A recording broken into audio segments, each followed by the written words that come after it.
So the first wrestling related event of the three of the trio of events this Sunday will be NXT Stand and Deliver 2024, obviously headlined by none other than Carmelo Hayes versus Trick Williams. They will be the first two black men to main event an NXT PLE for WrestleMania weekend, which I'm super excited for. But we're not going to waste any more time, and we're going to get right into these match predictions. So, on the kickoff show, we have Shawn Spears versus Joe Gacy. Kev, who do you have? I got Joe Gacy on this one. Based on what I've been seeing on NXT, I think Shawn Spears kind of came back um in this role to kind of help Joe Gacy, kind of like get a little bit of that momentum back. Joe has been kind of just been like lingering ever since he faced off with Dijak in that incredible match that they had. But yeah, I feel like right now is the perfect time to pull the trigger on a victory for Joe Gacy. I actually agree with you. I'm going to go with Joe Gacy on this one as well, kind of piggyback off of what you said. I think that Shawn Spears has been brought back to NXT, and while he has been made to feel important, I feel like his role is to elevate the new young talent. Obviously, we saw his role in AEW, we saw his role in NXT the first time. He was a United States champion when he was in WWE before, but I think that his role is a little bit different now, and he's really here to help the new talent. So based off of that, I think that Joe Gacy is going to be winning this kickoff show match. Then we're going to go into a 6-woman tag. We have Thea Hale, Fallon Henley, and Kelani Jordan versus JC Jane, Kiana James, and Izzy Dame. So I just wanted to know who do you have in this match? I'm gonna go with Team Fallon Henley. Hmm. They have been kind of like getting their asses beat like every week now. JC's team has been getting all the heat Mhm. as of late, so I think for a feel good victory on the kickoff show, they're gonna go with Fallon Henley and her squad. I agree. The reason why I agree with you is because once again we know that Thea Hale and JC Jane are back on the opposite sides of each other. I feel like you have to sell Thea's face turn, I guess you can say, or Thea's return to kind of her roots as a character. And I feel like if you were to turn her, back to kind of her original character and she loses, I think she loses momentum. So I feel like that team is going to win that match. Now we're going on to a triple threat match for the NXT North American Championship. We have Obafemi versus Dijak versus Josh Briggs. Who do you have in this one? Hmm.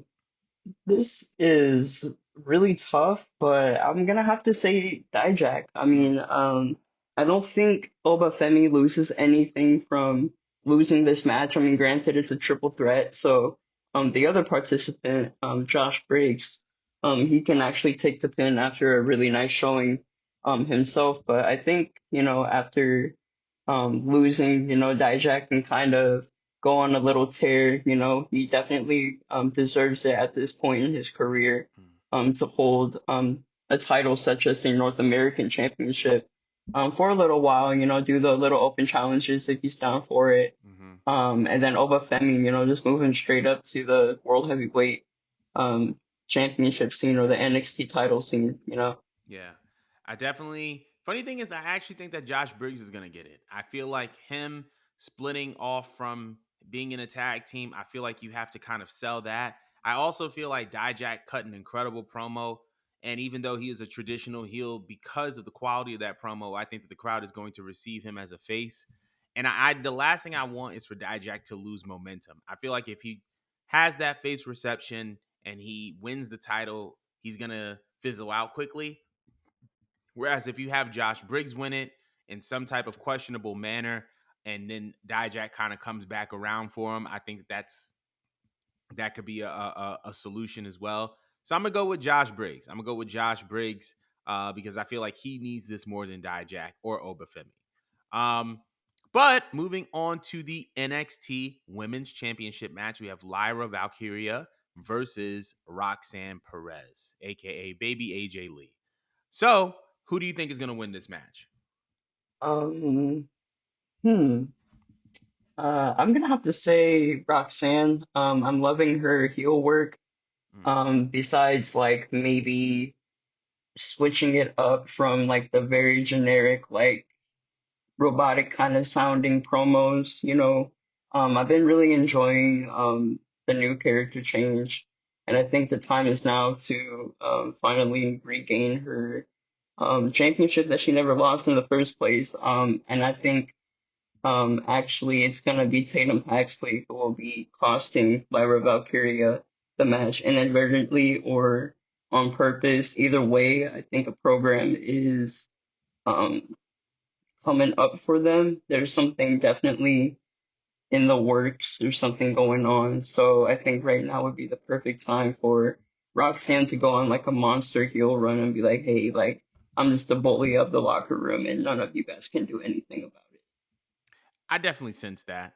I definitely sense that. I definitely think that Roxanne should definitely be the one that comes out on top. I love her character work as a heel. I feel like I don't know what type of meeting her and CM Punk had, but it worked. And we can see that character work kind of come into play. But I definitely see her coming out on top as the NXT Women's Champion at Stand and Deliver. But next, we have the NXT Tag Team Champions. We have Baron Corbin versus Braun Breaker.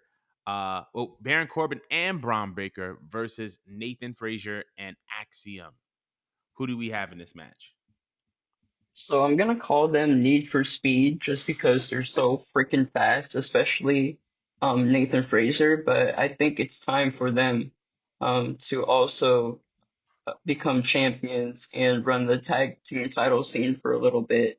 Braun Breaker has already been called up to SmackDown, as we all know, Hmm. or may not know, but he's called up, and Baron Corbin. While I've been enjoying his work in NXT, I would kind of like to see him mix it up with some of the guys on the main roster again, Hmm. especially after the draft, which I'm guessing is gonna come probably around this time or maybe sometime in the summer. Yeah. But I'm anticipating that, you know, just for a little shakeup of the rosters, give us something fresh. I think Baron Corbin coming back to either Raw or SmackDown would be a very welcome change for me. I can see that. I think I'm gonna go with, as you would call them, Need for Speed. Um, I could definitely see them on the grounds of Braun being called up to the main roster. I could definitely see Nathan and Axiom taking that tag team title match, even though there was a little bit of underlying tension for a little bit in that team. I definitely see them kind of bringing it together and pulling it off. Also, I feel like their speed gives them kind of a very clear one up on Braun and Baron. And I feel like they can win without making them look weak, if that makes sense. Hmm. So I'm going to go with them. Next, though, we have for the NXT Championship, Ilya Dragunov versus Tony D'Angelo. Who do we have in this match? Dragunov, the Mad Dragon, man. Yeah. I think it's very like very impossible for anyone on the main roster, or not even main roster. I don't even know what I'm talking about. I'm kind of riffing here, but anyone on the NXT roster, I don't think they're really capable of beating Dragunov right now. Yeah. I think after Oba loses his match, he will be gearing up to face Ilya Dragunov. But I still don't think the time is, you know, right for Ilya to lose the title. So Hmm. I'm gonna go with Ilya on this one. I can see that. I could definitely see Ilya. I'm gonna agree with you. I'm gonna go with Ilya Dragunov on this as well. I personally feel like he's going to be the one that takes the Intercontinental title off of Gunter whenever it's his time to go to the main roster. And but I love Ilya. I love his passion. I love his energy. And ultimately, I feel like because of the way that Tony has been kind of doing these mind games against Ilya Dragunov, I feel like Ilya is going to just kind of overcome him mentally, and that's going to be the story of this feud and of this match. Is just how he's been able to overcome Tony's mind games. So I'm looking forward to it, but I definitely have Ilya Dragunov. And last but not least, the first two black men to main event in NXT PLA during WrestleMania weekend. We have Carmelo Hayes versus Trick Williams. Who do you have? Gotta go with Trick Willie, man. Yeah. It's time. Carmelo, he has been appearing here and there on SmackDown. I actually got to see him um on SmackDown when he came to my hometown. And like looks impressive already. Like Carmelo is more than ready for the main roster. And now's the time to, really pull the trigger on Trick Williams. He's organically gotten over super hot right now in NXT. He could be the one to take, if anybody, he could be the one to take the title off of Ilya. Mhm. I know they have a little bit of that friendly rivalry there. They respect each other, especially after that match that they had, and their mutual disdain for Carmelo. Um, there's no other answer other than there's no other answer than Trick Williams. Like Yeah. come on, this is Yeah, perfect. I agree. It's Trick Williams' time. I feel like Carmelo is going to insert himself in the U.S. title picture on SmackDown.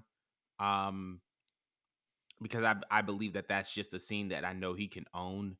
But it's Trick Williams' time, man. He has the momentum. I feel like this is his way of getting this feud out the way so that he can go for the NXT title. And I believe that he's going to be an NXT champion. But I think this is Trick Willie time. So I'm gonna go with Trick Williams on this one. That wraps up the NXT Stand and Deliver prediction. So if you guys agree with our predictions, let us know. If not, whatever. But let us know. But we're gonna be moving on to WrestleMania Night